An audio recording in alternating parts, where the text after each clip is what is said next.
All right. Hey, everyone. Welcome back to the 16th episode of the Brothers of Broad Street podcast. I'm here with Bryce Ellig.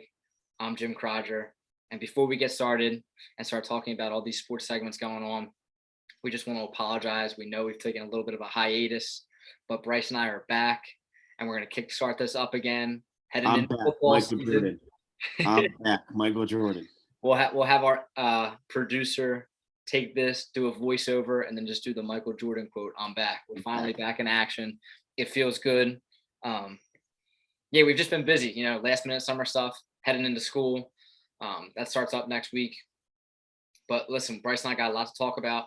We're not doing Bryce's best bets tonight. There's really not too many games to be betting on. Yeah, like I said, guys, I got to be interested. I haven't really, no playoffs going on. Baseball's at a weird part of the season.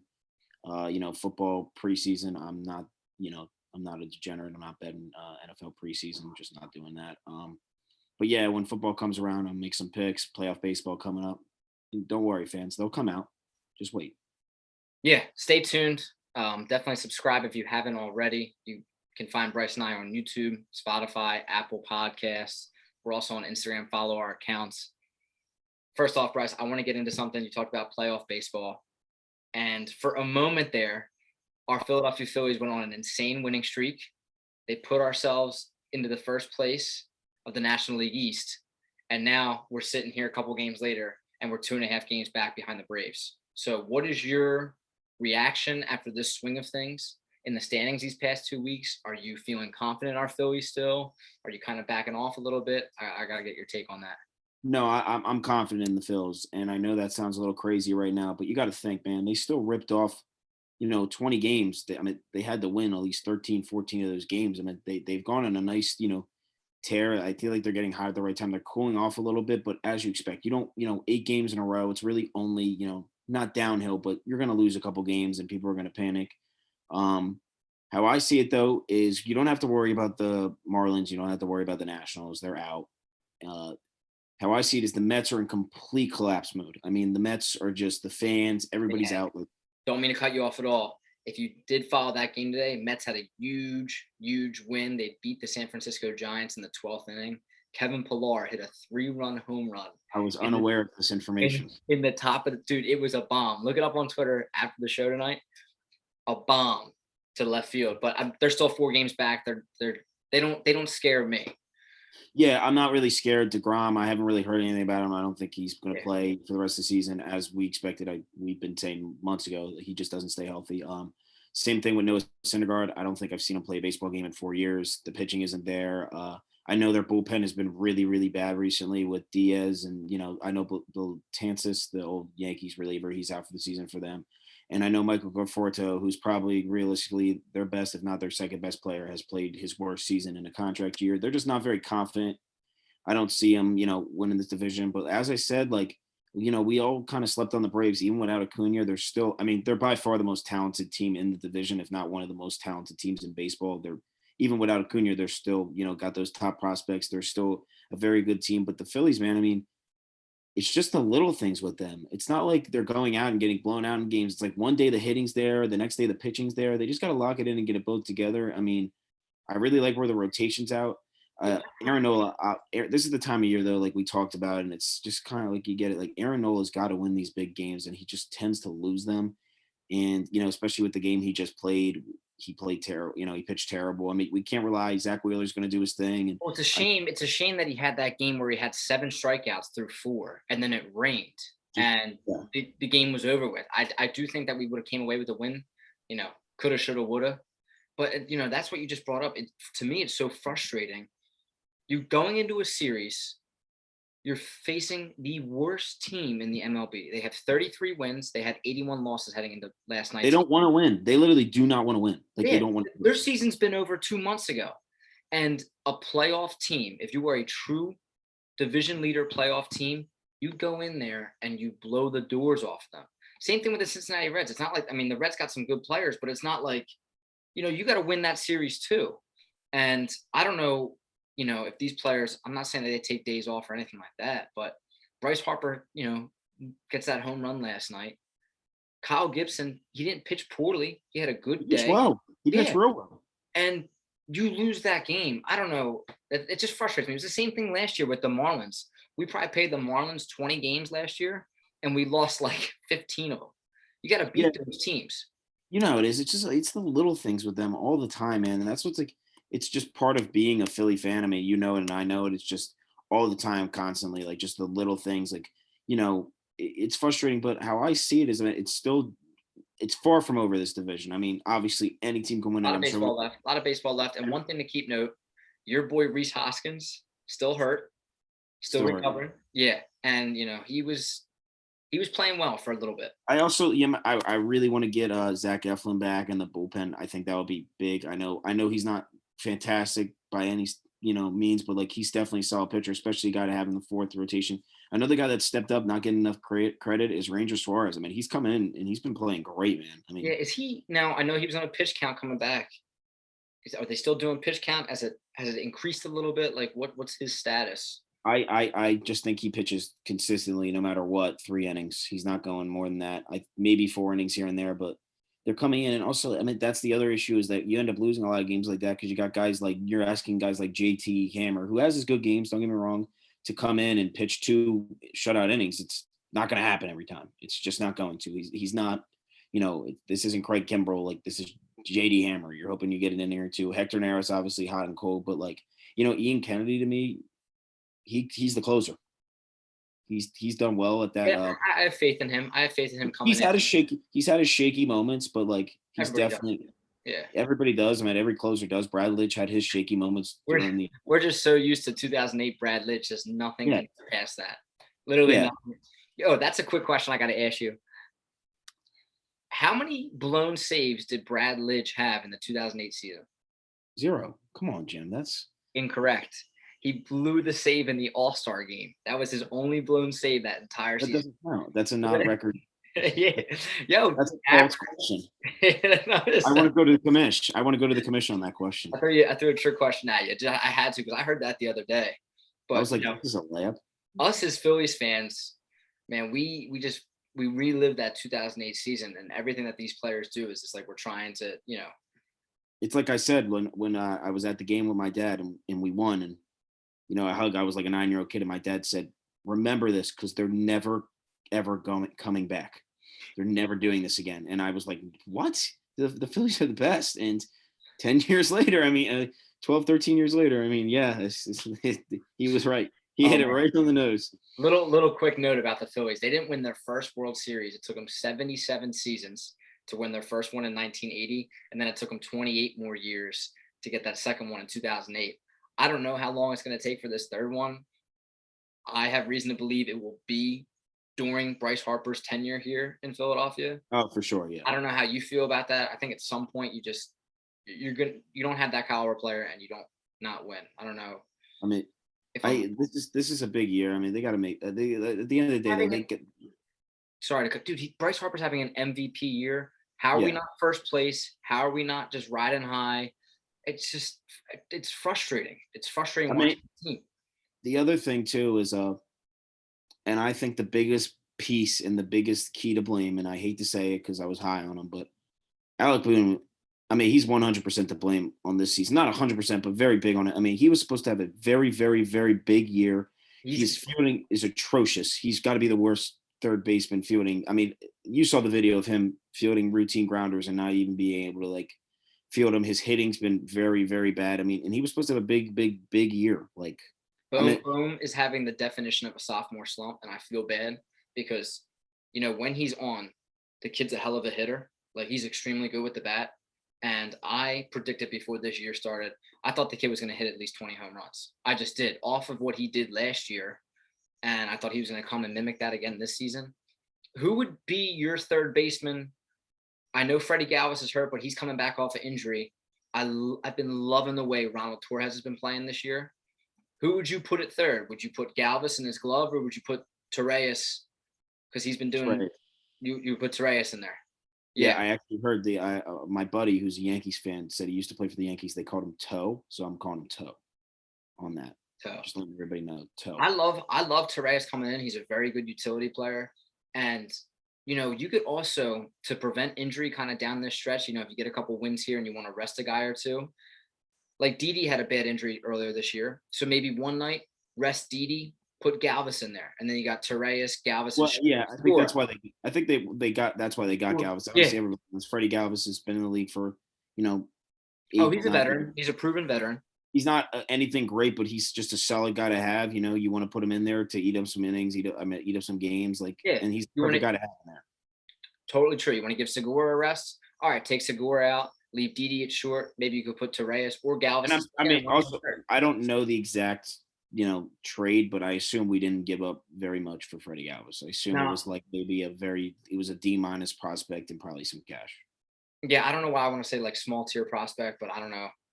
It might not even be a small. It might literally just be cash. Like I could, that might be it. Well, yeah, that's why I'm rocking this Phillies jersey tonight. Listen, we need some good luck. They got to get back on the win column tonight. No, I feel. How do you feel? I feel good about him. I really do. I think you can't shake them just because they go on a huge run and they whip off 8 out of 10 games. You can't be off them right away. They're I'd say they're the hottest team in the division. I get like the Mets are cooling off heavy. The Braves are starting to heat up, so it's going to be between us and them. Yeah. But the Phillies have a relatively, they don't have that hard of a schedule coming up from what I saw last. I mean, I checked Yeah, like they a got week ago. Suarez on the bump tonight, 940. Like you said, Suarez is going to give us 3-4. Hopefully his pitch count can allow him a little bit more than that. That would be nice. But 5 would be very nice. They got to come away with a win tonight. Have to. Must win. I want to throw it back to that 2008 season. Obviously, Cole Hamels, the World Series MVP for us.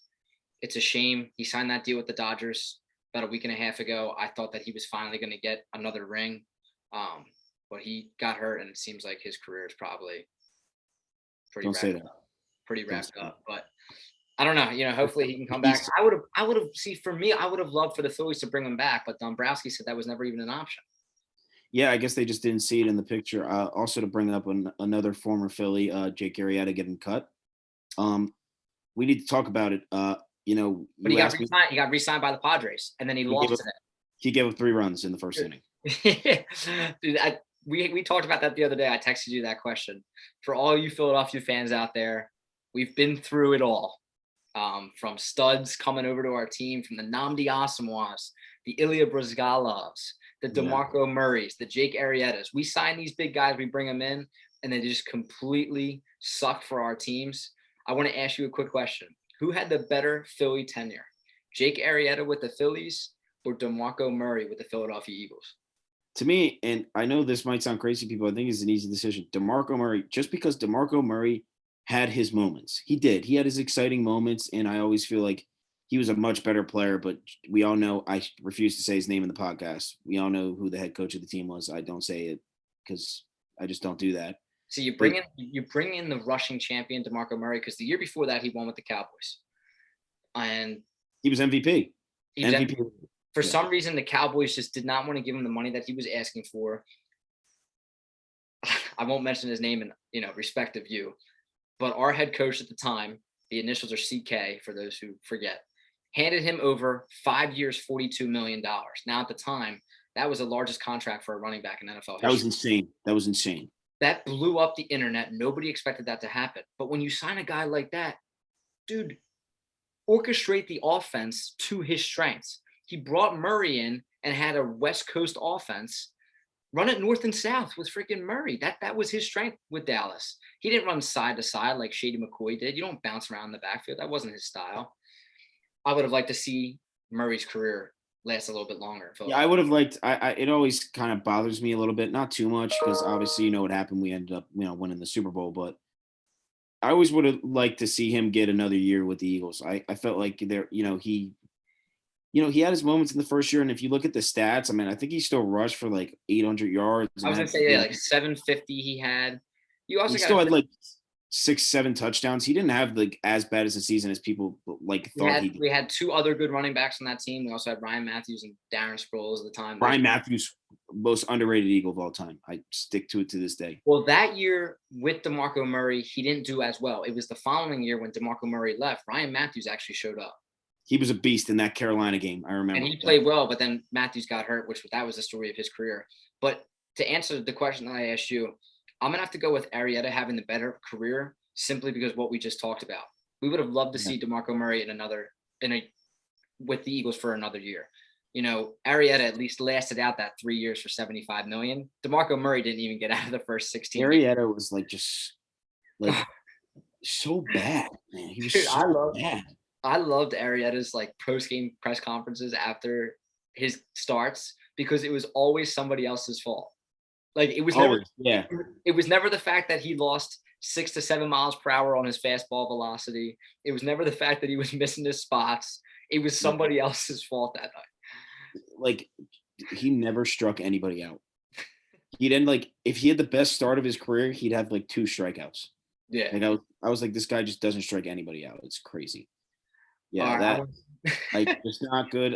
Jake, man, just hang it up. You got paid so much money to be he the definition of he was a 1.5 year wonder.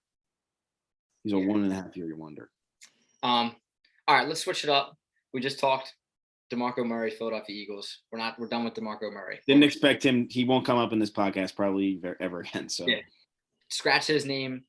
But Philadelphia Eagles, Bryce. Listen, Jalen Rager's been making waves so far this training camp. I know both you and I were down on him when we first drafted him last year. Then the season happened. We were still down on him, probably even more. But listen, the kid's making plays right now. He's still extremely young. I want to get your reaction on Rager. How do you think, like, what's his season going to be like this year? What's your prediction for him?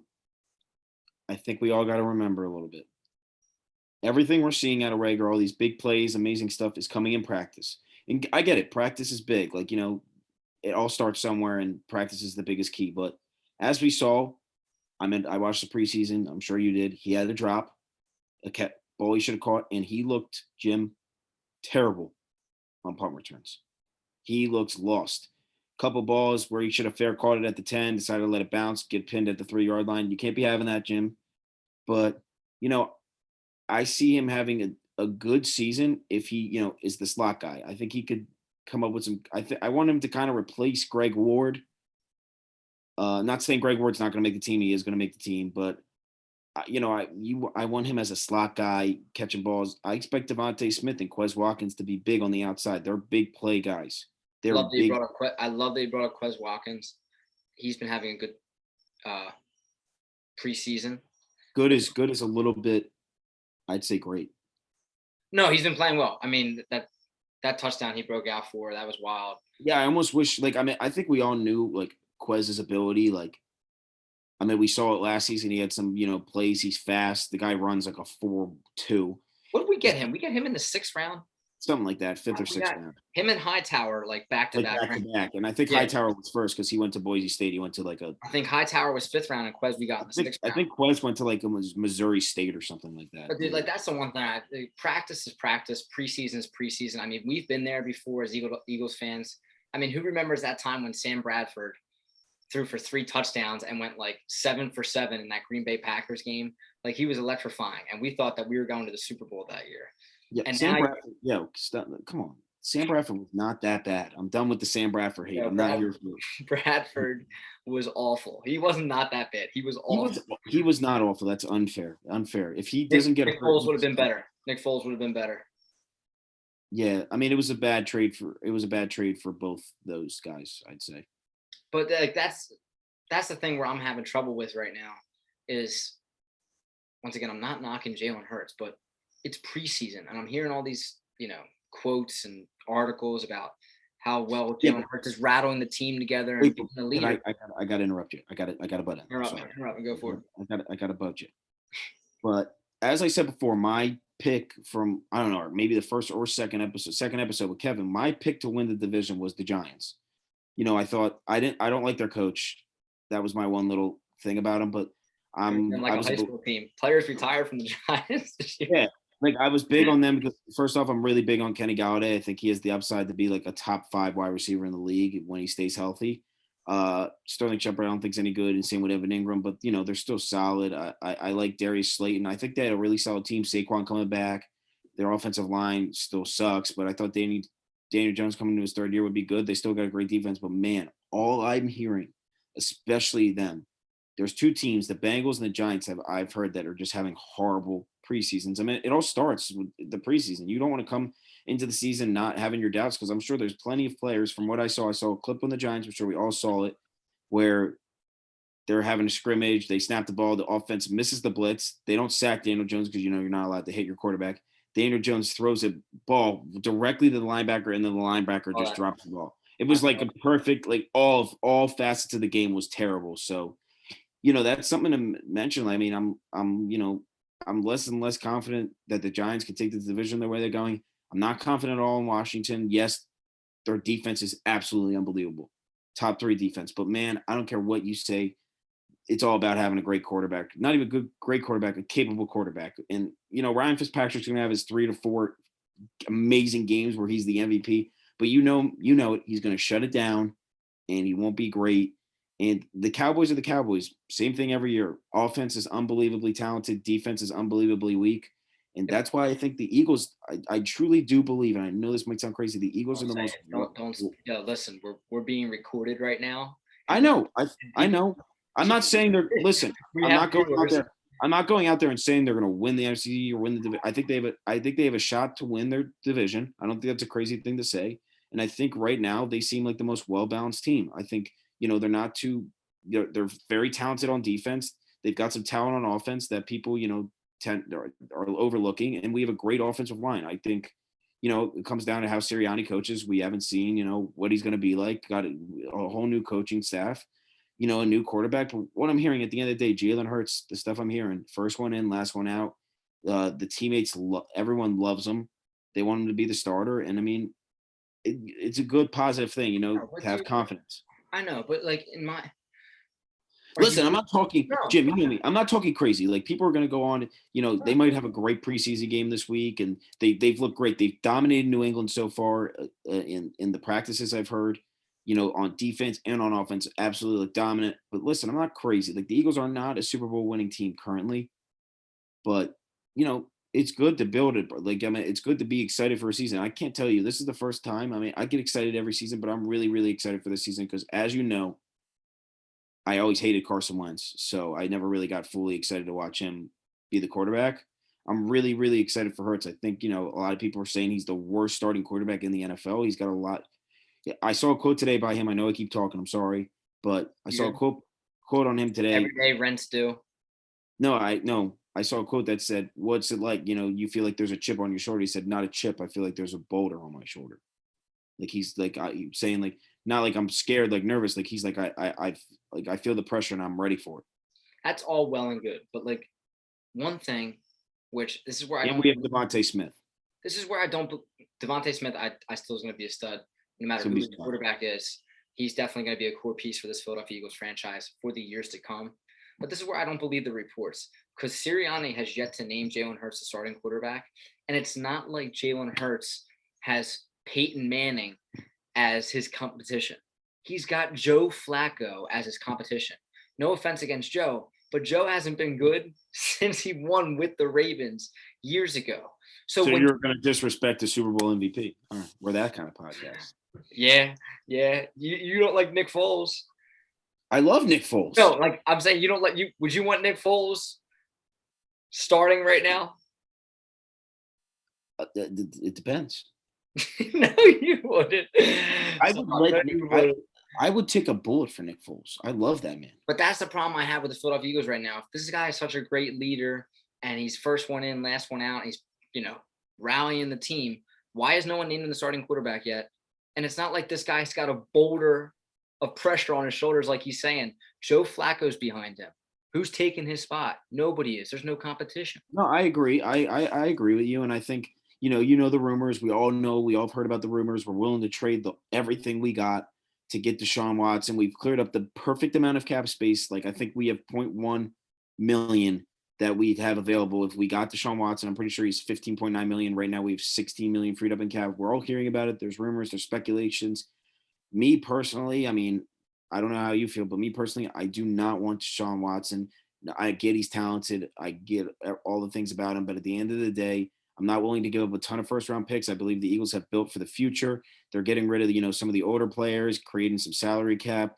I don't want to give up a ton of picks to get Deshaun Watson, to have to pay him all those years. And plus, the allegations. I mean, we can't avoid the allegations. I totally agree with you on that one. Honestly, in my opinion, there's no way around that. Listen, depending on that guy's situation, whether or not his name gets cleared, you know, outside of all that, when it comes to him on the football field, in my opinion, when he's playing, he's the second best quarterback in the NFL. I have him slotted right behind Patrick Mahomes. I know that's a bold statement, but if you watch that guy play, I mean, that playoff game when he was with the Texans 2 years ago, dude. That's a very. I'm actually taken back by that take. But It's here, very bold. how That's a how bold take. I love it. No, I'm here for. I you mean, I gotta don't no, agree with it, but seriously I mean, I'm look. here for the take. Even last year, look at his statistics. He was putting up better than Dan Marino numbers on a Houston Texans team that was awful. I mean, Awful. that team had no offensive line. We saw what happened to Patrick Mahomes when he had no offensive He line. lost the best wide receiver in the NFL. Yeah, so in Deshaun was balling with that team. But like you just said, listen, if his name's not cleared and that stuff's still going on, that's too much baggage to bring him over to Philadelphia. I don't think the fans would agree with it at all. But Bryce, if it does, however it turns out, I don't think it's going to be this year. I think if he gets suspended, it would be next year. I think it's too late for the Eagles to make the trade. I think because I mean you got to think about it. The season starts in 3 weeks. Yeah, I mean, just go into the Hard, season. it's so hard to learn an NFL playbook and just the Go whole into team is yeah. with her right now. You can't do it. I mean, if it's going to happen, it's going to have to happen next year, and it's going to have to happen when his name is 100% in the clear. Go So into the season with Hurts. If you win and do well, you win and do well. If you lose, so what? Then you don't have him at quarterback. And next year, there will be quarterbacks on the market. Aaron Rodgers will be on the market. Russell Wilson will be not available, but there will be potential. You might be able And to get, I also you might want be to able to mention. get Jimmy Garoppolo. Like those guys, in my opinion, all No, three. please don't say that, please. Oh, dude, I would take Jimmy over Jalen. Oh my god, no, please, oh my god, things are getting out of control, dude. Jimmy Garoppolo is terrible. I'm saying it right now, tonight, August 18th on the Brothers of Broad Street podcast. I am taking Jimmy Garoppolo over Jalen Hurts. Dude, he took the 49ers to the Super Bowl. I am so happy you said that because I am going to come back on this and this is going to be one of those things where I'm just going to destroy you on all the time. Two of the I'm greatest. telling you, Jalen Hurts, I'm telling you guys, he's going to surprise some people. Hard work beats talent. Just remember that. Hard work beats talent, and he works hard. What is this? Pee Wee football or the National Football League? Listen. Tom Brady, 6th-round pick. You never know. I'm not comparing him to Tom Brady. I'm not comparing him to Tom Brady. I want to make that clear. Make that clear. Nope. Didn't do that. We're gonna have to look back at that. I think Bryce just used Tom Brady and Jalen Hurts in the same conversation. We'll have to replay that later on. No, did not. Nope. That's for the record. I used Tom Brady as an example, as you never know. That had nothing to do with any. You never know what's going to happen on the football field. I'm just saying. And there was a lot of. You don't know what's going to happen.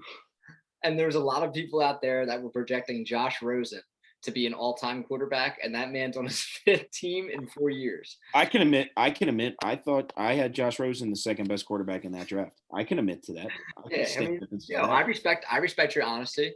Yeah, listen, I call a lot of I say a lot of good things, but I had Josh Rosen as the second best quarterback in that draft.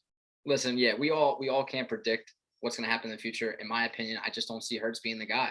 You can't have a guy who runs the way he does and doesn't throw as well being your quarterback. I know the comparisons to Russell Wilson. Some say Lamar Jackson. Well, that's why I think. And I'm sorry to interrupt you again, but that's why I really like our Week 1 matchup because I think we're playing a bad Atlanta team that no one's talking. Like I think people think Atlanta's going to have a solid season. I think they're horrible, but I think that's a really solid matchup. He's playing a subpar defense away at a tough, home stadium. Atlanta's got, we tend to struggle against the Falcons. We play them a lot. I don't know why.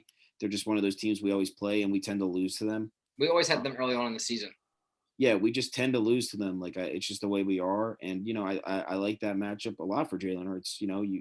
That's not a big, not a prove it like crazy game, but it's a solid little Week 1 matchup. Let's see where the Eagles are at if they could win that game depending if they can walk out of there with maybe a huge W, walk out of there with a field goal win, or they get crushed, or that's a big, I think that's a big week one. I'm really looking forward to how he performs in that, and I think your opinion is going to change it all. I don't think there's going to be many wins in the schedule this year. I know we're playing a lot of talented teams, but I will give the Philadelphia Eagles a win for that first game of the season. I think those are one of the four that they can win. Coming out of the division, me personally, I think the Redskins are going to come away with it. I disagree with you, Ryan Fitzpatrick. Give me the Redskins do not exist anymore, please. My bad. Washington football team. Way to fact check me. I appreciate that. That's what we're here for. That's what we're here for. That defense was insane last year. And dude, they almost beat the Buccaneers. I know almost is a big word, but they were right there with the team that won the NFL Super Bowl. What scares me is that the big piece that no one's talking about is at the end of the day, as big as the quarterback is, the next biggest thing to me is the coach. And the Washington football team by far has the best coach in our division. It's hands down, not even close. Nick Sirianni's not proven. I think Joe Judge, yes, he had a solid first season, but I don't think he's anything special. Mike McCarthy's obviously on the hot seat. We don't know what we're going to see out of him this year, but Ron Rivera has proven he's a great coach. He's a Super Bowl type coach, and that's the one edge that the Washington football team has over everyone in this division.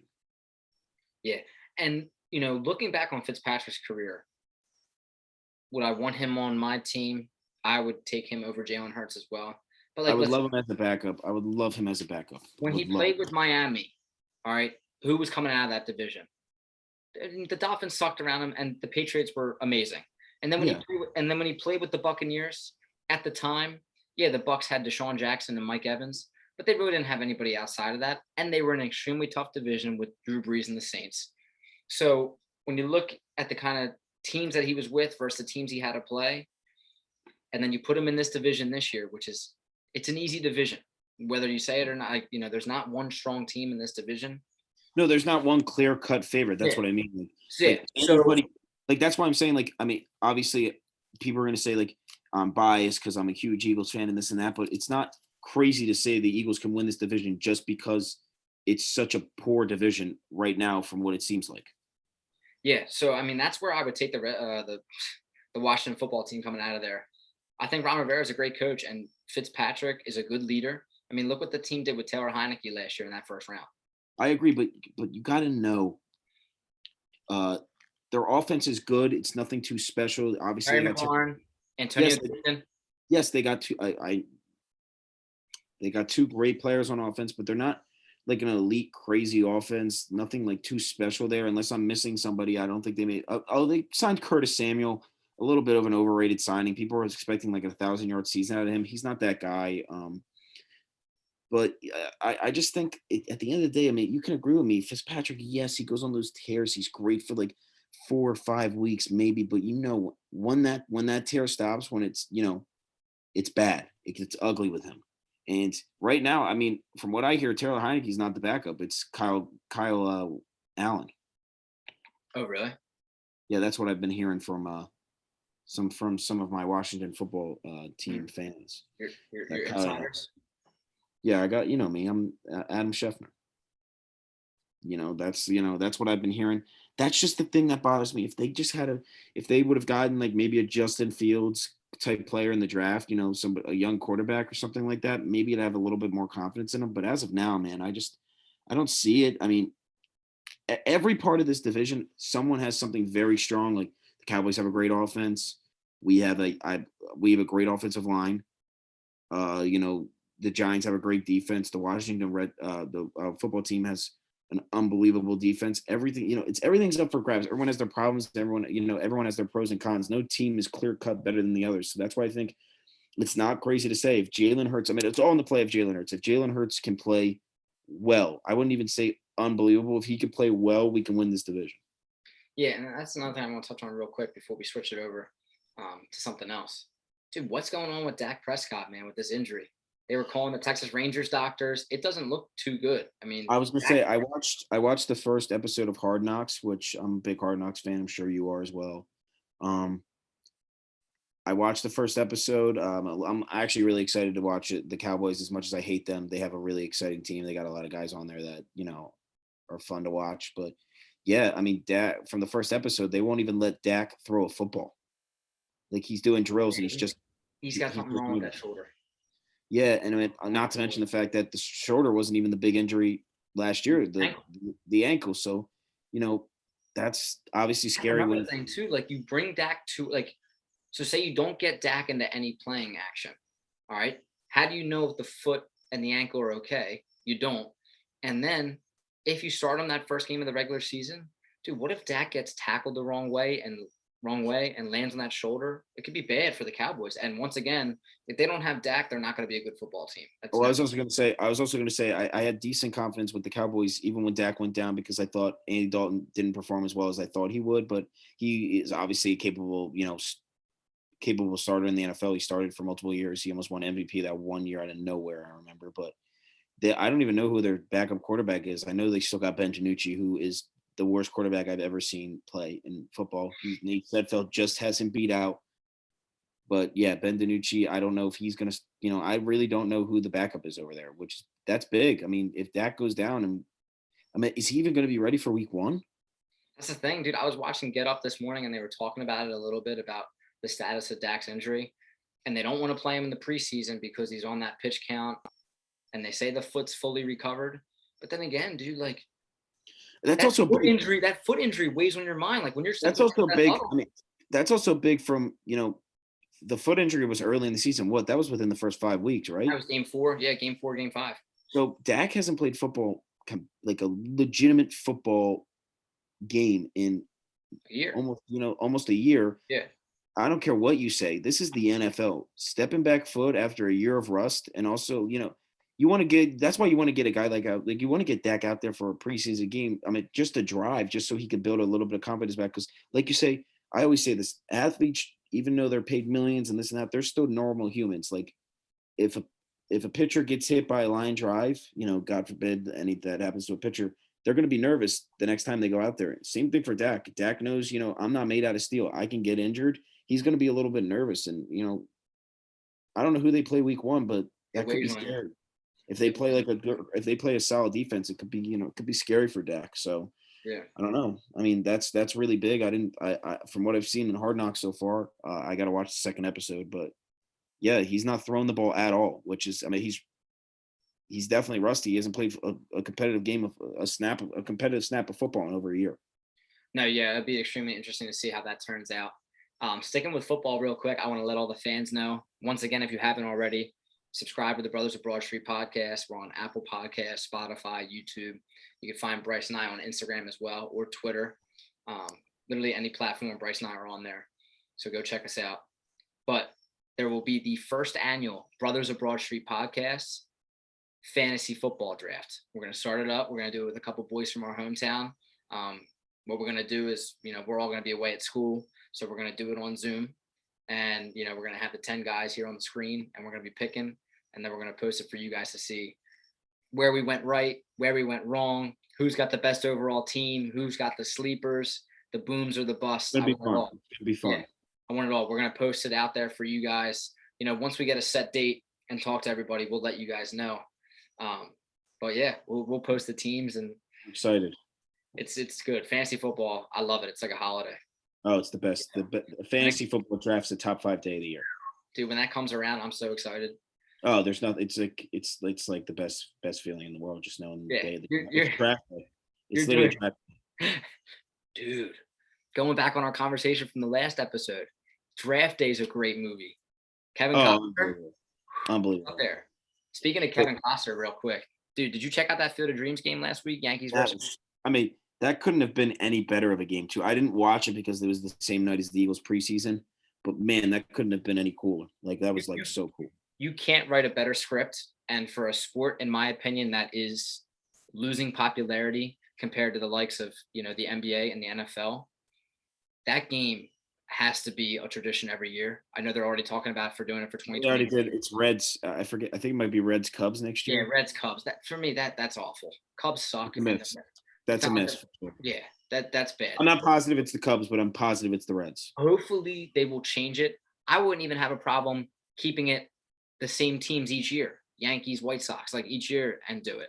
Well, it would be cool, to get big name teams. Mets, Phillies would be fun. Dude, imagine doing the Dodgers versus the Padres. Or Astros, Yankees. That'd be fun. Seriously. Tampa Bay Rays, I know they're a good team now too. You can get Yeah, like you can't throw in like it would be such an MLB move to do like the Diamondbacks versus the Rangers next year. It'd be such an MLB yeah, move. dude, like you go from a game with that much energy. I mean, don't get me wrong, the Reds are good. The Reds are solid, but they're not the team you want to see in that spot. But let me ask you a quick question. It's a Wednesday night. It's a Thursday night. Are you tuning in and be like, yo, I can't wait to watch the Reds play tonight? No, I would have to No. I'd have to do they get Like even if we're Philadelphia Phillies fans, we're still tuning in if the Yankees are playing the Red Sox. You know what I mean? It's just it's a known rivalry. It's a rivalry, yeah. It's gonna be a great game. I thought that game was perfect for MLB. They couldn't have That game was fantastic for them walking out of the cornfields before the game started. Kevin Costner out with his speech, and then the slow motion like walk off with the fireworks in the background for Tim Anderson. I don't know if Tim Anderson. I know you're a listener, so I want to just say congrats on that. Fan of I saw you retweet that. I like that tweet. That was awesome. Yeah, you got to frame that. Put that in your house. That's got to be. You got to. Yeah. That's an all time pick.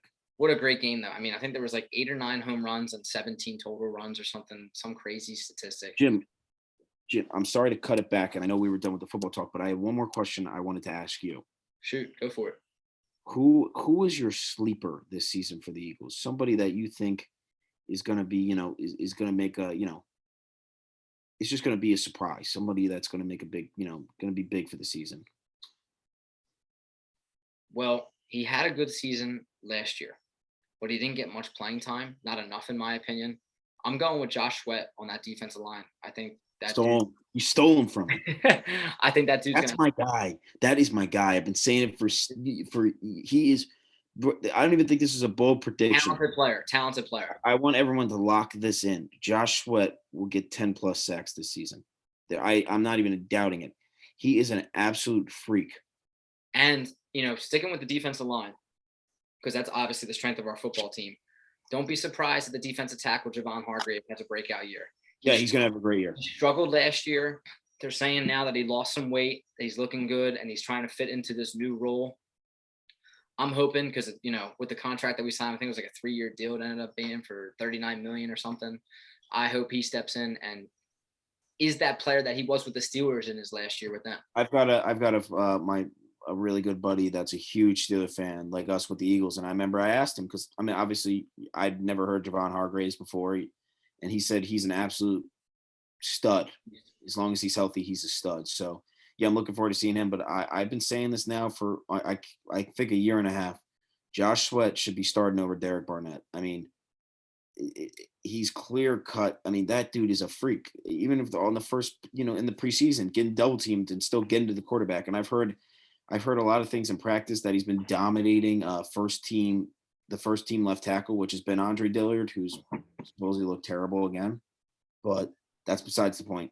I want to see Josh Sweat on the field a lot this season. I want to see Derek Barnett get less time. It's not the fact that, I'm not going to lie, I'm just not a Derek Barnett guy. I want to see. Yeah, I think that Derek Barnett, why he was playing as much as he was is because he had those ties with Doug Peterson. Like Doug Peterson came to the Philadelphia Eagles, so did Derek Barnett. I think also to play in the Super Bowl. So there's a connection there. I think also the fact that like Derek Barnett was like after his first season, you are like, wow, this guy's got. It kind of reminds me of Jadeveon Clowney. Like you're like, wow, this guy's got like, man, I can't wait to see him in like 3 years when he's like, ready for he's adjusted to the league, and he kind of just never really got better. Can't stay on the field too.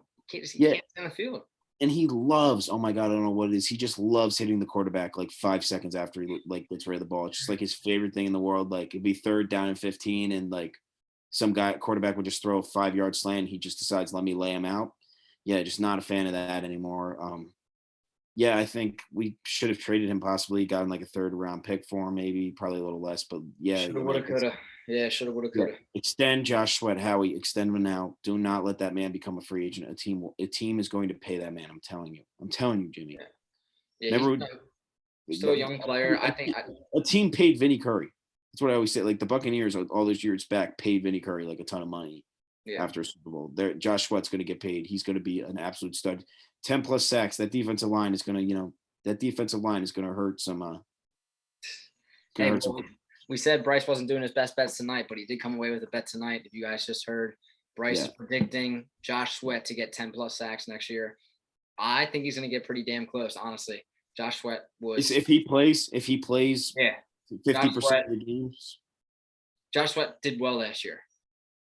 He did well the year. I mean, I know he had small portion of time. I know he had the same amount of sack. I know he had more sacks actually than like an elite defensive player. Like I forget what it was. He was having probably a great just Davion Clowney. no, definitely more than him. Clowney's Yeah. terrible. Clowney could easily be the most overrated player in the NFL. There's a reason why he's played for like 3-4 teams in the last couple of He's on the years. Browns now. We'll see how it goes. There's a reason. There's a reason the number one pick has played for 4 different teams. There's a reason for it. Just putting it out there. Just letting it know. Just letting people know. All right, before we wrap up, we got about like 15 minutes left. Bryce, I want to switch back over to NBA. We haven't talked about them in a little bit. And listen, we got our boy locked up next 4 years. Joel Embiid yesterday signed a 4-year contract worth $196 million. That extends on to the 2 years that he had with us remaining. And that adds to a total of $200+ million. 207, I believe. 207, is that the total? Yeah. Yeah. So Joel ain't starving. I gotta get your take on that. Is Joel Embiid worth that big contract we just gave him? So not a lot of people are gonna love this. Obviously, he is 100%, and I like the deal a lot because I believe. But I like it for those like 4 years, but I think maybe those last 2 years are gonna hurt us a little bit. I'm sorry to. I'm saying like Joel's got 3 more years of peak absolute great basketball. I believe like he's got 3 more years of it, and then I don't know the way his weight is and his injury history. I'm just a little bit worried when it comes to those last 2 years that we're not eating those, but we'll see. I mean, obviously it's the right move, Jim. I mean, you know it and I know it. You got to pay the man. Got to give him what he wants. You got to give him what he deserves. He 1000% deserves it. I just have a little bit worries with the injury history and, he's missed about. I think he's missed like 245 to 250 games in his career. But in my opinion, he didn't play the first 2 seasons of his career. To me, there's just no doubt you had to give him that money. Yeah, no, you got to be. You got to pay. Like you said, if he wasn't injured last year, he would have been. He was MVP. He was MVP. So, I also think with the Philadelphia Sixers giving him that contract, listen, Joel is the face of the franchise. You could even make the argument he's the face of the city right now. Bryce Harper, maybe. I don't know. Yeah, Bryce Harper. I'd say Bryce Harper, Joel Embiid. Yeah, I mean those guys are right there for the face of Philadelphia. I think that was a signal to the Philadelphia Sixers fan base. Like, listen, we understand, how much you guys love Embiid. We're locking him up. They got to dish Simmons now. They got to get rid of him now. Yeah, this isn't like breaking news or anything, but I'm sure you're well aware, and everybody that's listening is well aware. Ben Simmons and the Sixers haven't been in contact since the playoffs have been. Is that true though? That's what I'm hearing. Yeah. I'm not saying it's 1000% true, but I wouldn't. I mean, I've seen Ben Simmons. It's the same thing. I see him hitting threes in an open gym. It's whatever. Listen, Ben Simmons can probably shoot the ball very well. It's all in his head. I mean, the guy is a mental head case. Just like all these Philly athletes the last couple of years, they're all just mentally just not with it. And yeah, you got to dish off Ben. I mean, I'm all in for Damian Lillard. It's got to be Dame. Next quick question. Take bias out of this. Just look around the league. Do you think with that new contract that we just gave Embiid, say the next 4 or 5 years, will the Sixers be NBA champions within those 4 or 5 years? No. So Embiid's not winning the title. Embiid is not winning a title. It's just not where it's not in the cards. This team is not nearly as good as Milwaukee or Brooklyn, or the Lakers got a lot better. I mean, how I see it, Jim, is that, this was a huge offseason for us. We needed to make some moves. Obviously, it's not over yet. We still can make a big move. But as of now, Andre Drummond deal, I just really disagree with that. I don't think that's a good signing at all. I don't think he's better than Dwight. I really don't. I don't think he is either. I think people just think like they hear Andre Drummond and they were like, wasn't he like an all-star or like a 2-time all-star? And I'm like, yes, but he also played in Detroit where people didn't really watch him play. They just watch his stats. And then he literally can't dribble a basketball. It's insane. He can't dribble a basketball. The only thing he can do is rebound the ball and just dunk it back in the hoop. He can't shoot. He can't do any of that. obviously him and Joel have their history. That's really not that big of a deal. I mean, athletes get over that type of stuff all the time. Ron Artest and Matt Barnes hated Kobe Bryant. They ended up being teammates and winning, titles together. People get over that type of stuff. So that's not a big thing. But the only free agent signing we made besides that was that Niang guy out of the Jazz, who's a solid 3-point shooter, but man, he's like a role player. I did like the moves we make. Bringing back Furkan Korkmaz, 3 years, $15 million. Yes, he has his problem, but 3 years, $15 million for a guy like Korkmaz is an absolutely great deal. You got your boy Danny Green back. Yeah, I was going to say another absolutely great deal. Great deal that we made was getting Danny Green back. I think letting him go would have been a big mistake, but I mean, it all comes down to what we do with Simmons. I mean, if he stays, this team will continue to struggle. Not in the regular season. They'll do great in the regular season. They'll be, a first or second team in the conference, but you know it and I know it. At the end of the day, I mean, they need to get an elite shooting point guard. And there's a guy out there who his team also made, Damian Lillard's expecting, they're saying, don't worry, we're going to rebuild the team. We got you Cody Zeller. I mean, come on. They did get him Chauncey Billups. Too bad Chauncey can't play with him. He didn't want Chauncey. He was mad about that. He wanted Jason Kidd. That was like a big deal. I don't know if you saw that. He didn't want Chauncey Billups. So that's just not good. That's just not good for them. I mean, who's Jason Kidd with now? Mavs? No. He signed somewhere. I don't even know. I forget. But not the Mavs. Yeah. I know Rick Carlisle went to the Pacers. The Boston signed. Dude, I think Jason Kidd went to the Mavs. I think he did too. I don't know. That's got to be a lookup. I'm quick checking. Yeah, Jason Kidd introduces new Mavs head coach. Yeah, that's 15. There it is. There you have it. Jason Kidd's coach. I want to ask you this quick question before we get off here. Did you see the Christmas Day game lined up for the NBA? Brooklyn Nets are traveling to Los Angeles to play the Lakers on Christmas Day night. It is Kyrie, Harden, Durant, Blake Griffin versus Melo, Westbrook, Anthony Davis, and LeBron. Who you take it? Dude, the Nets are so much better. The Nets are so much better, dude. They just stop. Okay, but look. Okay, you want to hear my point though? Can I give my point? Yeah. I think the Nets made two absolutely stellar acquisitions in the offseason. Obviously, getting Blake Griffin back is huge. I mean, you're gonna say Patty Mills. I know you're gonna say Patty. Patty Mills is big. He is big to have, and also the leading scorer in the summer league, Cam Thomas at LSU. That kid made big plays in college, man. I like him a lot. Dude, it's a summer league. Yeah, but I mean, it's better to play well in the summer league than to play terrible in the summer league. I think that was a good pick for them. I think that was a steal. Ben Simmons was shooting jump shots in the summer league. You're taking this the wrong way. See, like if they perform terrible, you would worry, but he performed well, so you got to give him credit where it's due. That team got better. Kevin Durant to me is the best player in the league. And I mean, even though you are the biggest LeBron guy not according to the new 2K ratings. The four top guys are all ranked 96 overall. How is Giannis, LeBron, and Durant a 96? They should all be at least 98. I'll give it to you. Durant, I would give a 98. Durant is a 98. Because I just think they can't give him the 99 because he missed a little bit of time last year. LeBron, I would keep it 96, maybe even 95 because he. All right, good. I'm glad. Oh my God! I'll be realistic. You're being realistic. Thank you. I thought you were going to say LeBron is 99. Giannis, I would keep it 96. I think they got that right. I mean, I think I would give Giannis a 97. You got to give the champ. He deserves a bump up because of the championship.